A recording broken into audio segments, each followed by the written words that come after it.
Bismillah, Assalamualaikum warahmatullahi wabarakatuh. Sekitar tahun 2016 kami ingin membuka usaha di luar daerah, usaha cabang lebih tepatnya, karena waktu itu kami sudah menjalankan usaha di daerah kami. Kemudian kami mencari seorang yang bisa dipercaya untuk memegang usaha itu. Kebetulan atau sudah takdir dari Allah Subhanahu wa taala, kami mengenal seorang keturunan Arab Yaman. Ya, setahu kami itu keturunan Arab Yaman.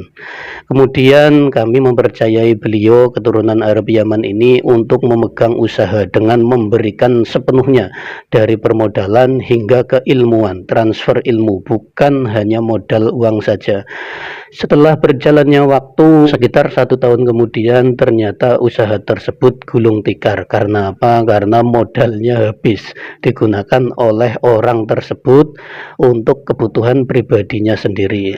Dari itu kami bertanya-tanya, ini ada hadis tentang kebaikan orang Yaman, kok tidak sesuai ya? Apakah hadisnya yang tidak sesuai ataukah orangnya yang Yaman palsu? Yaman palsu.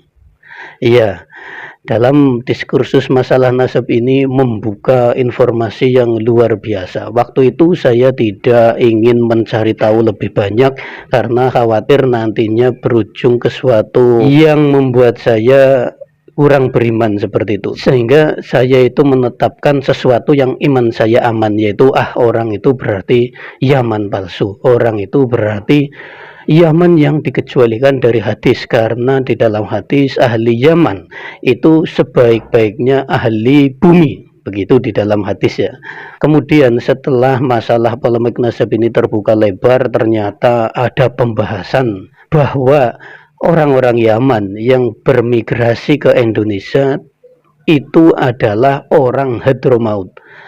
Apakah Hadramaut ini termasuk Yaman? Setelah dibahas, dikulik oleh orang-orang seperti beliau KRT Wirahadiningrat, kemudian beliau Gus Abbas Buntet, ternyata Hadramaut zaman Nabi Muhammad Shallallahu Alaihi Wasallam itu belum masuk Yaman. Tetapi pendapat beliau kurang kuat. Nyatanya apa? Nyatanya terpatahkan oleh seorang penulis bernama, beliau menggelari diri sendiri sebagai Ustadz Ahong Ibnu Haris. Saya mengertilah itu Ustadz Ahong gelar ya, tidak mungkin namanya Ustadz Ahong. Itu gelar, gelar maksudnya nama pena.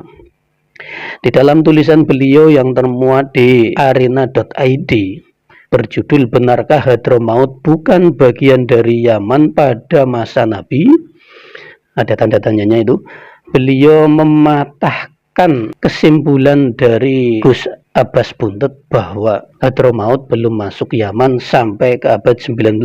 Artinya baru di abad 19 Hadramaut masuk menjadi daerah Yaman. Beliau Ustadz Ahong menulis, saya coba rujukkan dari pakar geografi Yakut Al-Hamawi dalam Mu'jam Al-Buldan.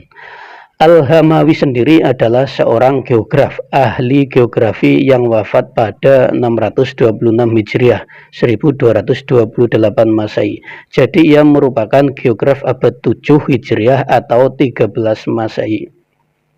Langsung saja ke artinya. Hadramaut itu wilayah yang luas berada di timur Aden, dekat Laut Teluk Aden.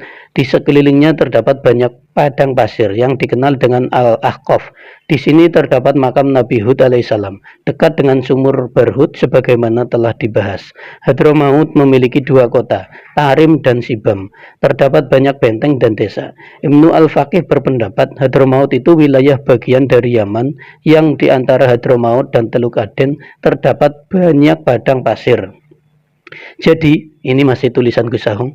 Jadi jauh sebelum abad ke-19 Masehi, seperti yang dikatakan Kang Abbas atau Gus Abbas Buntet, para ahli sudah ada yang mengkategorikan Hadramaut bagian dari Yaman, seperti pendapat Ibnu Al-Faqih yang disampaikan Al-Hamawi.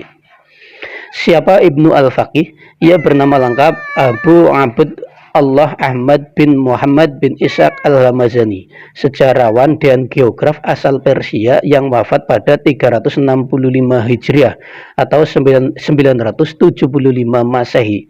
Ini berarti sejak abad 10 kita garis bawah ya, sejak abad 10 Hadramaut sudah ada yang mengategorikan masuk dalam negara Yaman. Jadi abad 10 itu Hadramaut sudah masuk ke atau dikategorikan dalam daerah Yaman. Nah, tetapi kemudian beliau menulis, Al-Hamawi di dalam juz 5 halaman 447 mengutip pendapat Al-Asmungi yang wafat 123 Hijriah atau 741 Masehi. Jadi abad kedua ya. Hijriah, abad kedua Hijriah. Ingat Nabi Muhammad SAW wafat 11 Hijriah, tahun 11 Hijriah. Dan ini Al-Asmungi wafat 123 Hijriah. Yang tidak memasukkan, Al-Asmungi tidak memasukkan Hadramaut sebagai wilayah Yaman. Menurut Al-Asmungi, cakupan wilayah Yaman adalah daerah di antara Oman sampai Najran. Sekarang masuk wilayah Arab Saudi. Yaman juga mencakup wilayah Laut Arab sampai Aden dan As-Sikhr. Batas akhirnya sampai Bainunah. Sekarang masuk wilayah Abu Dhabi. Jika merujuk pendapat ini, pendapat Al-Asmungi, Hadramaut belum masuk wilayah Yaman pada abad ke-8 Masehi berdasarkan tahun wafat Al-Asmungi. Ini tulisan yang bukan Muhyiddin Kiai Haji Imad. Jadi ini mementahkan tulisan atau pendapat dari Gus Abbas Buntet juga KRT Wirahadiningrat ya. Sampai di sini semua baik-baik saja, tetapi kemudian beliau Ustadz Agung mulai melenceng itu, di bawah itu mulai melenceng mengatakan bahwa Hadramaut sudah masuk Yaman sejak zaman Nabi. Dia menulis seperti ini.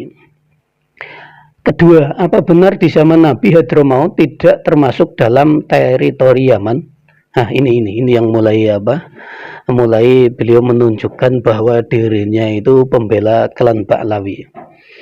Ibnu Abdul Bar wafat 463 170 Masehi dalam Istinghab fi Ma'rifah al-Ashab menjelaskan siapa saja sahabat yang ditugaskan Rasulullah untuk berdakwah ke Yaman, termasuk di dalamnya Hadramaut. Nah ini tulisan Ibnu Abdul Bar wafat 463 Hijriah, berarti abad kelima. Beliau menuliskan, Ibnu Abdul Bar itu menuliskan, Wakana Rasulullah Shallallahu Alaihi Wasallam qad qasamal Yaman ala khamsati rijalin. Ini kan sudah mbabur ya, karena apakah benar Nabi Muhammad Shallallahu Alaihi Wasallam membagi negara Yaman menjadi 5? Tidak, Nabi Muhammad Shallallahu Alaihi Wasallam dalam banyak hadis itu mengatakan kalau Yaman ya sebelah Yaman sana, begitu. Tidak merujuk ke negara Yaman khusus. Adapun yang merujuk ke negara Yaman khusus, hadis itu memang ada hadisnya, seperti dalam tulisan ini juga disebutkan, yaitu hadis ngan Asngathi bin Qais.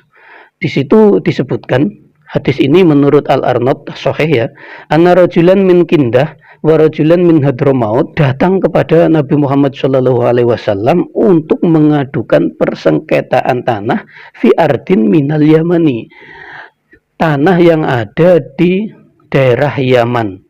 Beliau ini ya gini ya, memang kadang Muhyiddin itu kurang menggunakan pikirannya yang waras, pikirannya yang sehat, sehingga beliau itu menurutkan kecintaannya sehingga menafsirkan dengan salah. Karena apa? Karena beliau penulis Ustadz Ahong Ibnu Haris ini menulis hadis ini, beliau tafsirkan baik Kindah maupun Hadramaut menunjukkan bahwa keduanya masuk dalam wilayah Yaman. Nah, ini Kindah maupun Hadramaut oleh Ustadz Ahong penulis ini dimasukkan dalam wilayah Yaman. Beliau mengambil kesimpulan, jadi sejak zaman Nabi, Hadramaut sudah dikenal sebagai bagian dari Yaman. Apakah betul? Sekarang kita gunakan nalar yang sehat, kesampingkan semua hub-hub dalam hati jenengan, lalu kita nalar. Ketika disebut 3 wilayah, yang pertama anna rajulan min Kindah, seharusnya berarti ini ada seorang laki-laki dari Kindah. Kemudian warajulan min Hadramaut, seorang lelaki-laki dari Hadramaut, berarti ada 2 wilayah, ada 2 laki-laki. Kemudian menyebut satu wilayah lagi, yaitu fi ardin minal Yaman, tanah di Yaman. Berarti ini apa? Berarti ini adalah ada 3 daerah berbeda. Ada daerah Kindah, ada daerah Hadramaut, ada daerah Yaman.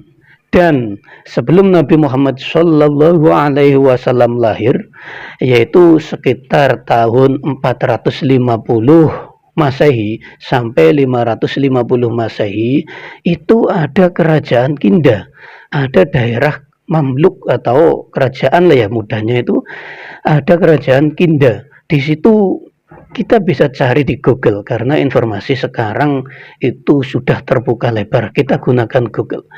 Di situ ada peta menerangkan bahwa Kindah itu daerah sendiri, Hadramaut daerah sendiri, Yaman daerah sendiri. Jadi memang ada 3 daerah yang berbeda. Ada Kindah, ada Hadramaut, ada Yaman.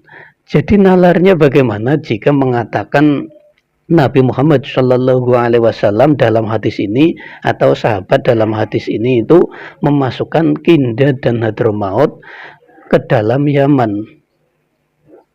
Tidak. Panjenengan bisa gunakan HP panjenengan untuk mencari hadis-hadis tentang Yaman dan Hadrami. Di situ Nabi Muhammad Shallallahu Alaihi Wasallam ataupun sahabat yang sejaman dengan Nabi Muhammad Shallallahu Alaihi Wasallam membedakan orang Hadramaut disebut Hadrami, orang Yaman disebut Yamani. Jadi Hadramaut dan Yaman di zaman Nabi Muhammad Shallallahu Alaihi Wasallam itu 2 daerah yang berbeda. Maka di sini bisa kita ambil kesimpulan sampai abad 2 Hijriah, Yaman belum mencakup daerah Hadramaut. Hadramaut disebut sendiri, Yaman disebut sendiri. Jadi pujian-pujian Nabi Muhammad Shallallahu Alaihi Wasallam ke ahli Yaman atau doa Nabi Muhammad Shallallahu Alaihi Wasallam pada Yaman, pada ahli Yaman itu tidak mencakup Hadramaut. Jadi sekali lagi, Hadramaut di zaman Nabi Muhammad Shallallahu Alaihi Wasallam belum masuk wilayah Yaman. Terima kasih sudah menyimak dari awal sampai akhir, karena banyak kawan-kawan teman-teman kita yang komentar sebelum menyimak dari awal sampai akhir sehingga yang keluar hanya cacian. Jika menyimak dari awal sampai akhir tidak sependapat dengan saya tidak mengapa, tetapi setidaknya berkomentar sesuai dengan pembahasan, tidak hanya cacian. Terima kasih telah menyimak. Wassalamualaikum warahmatullahi wabarakatuh.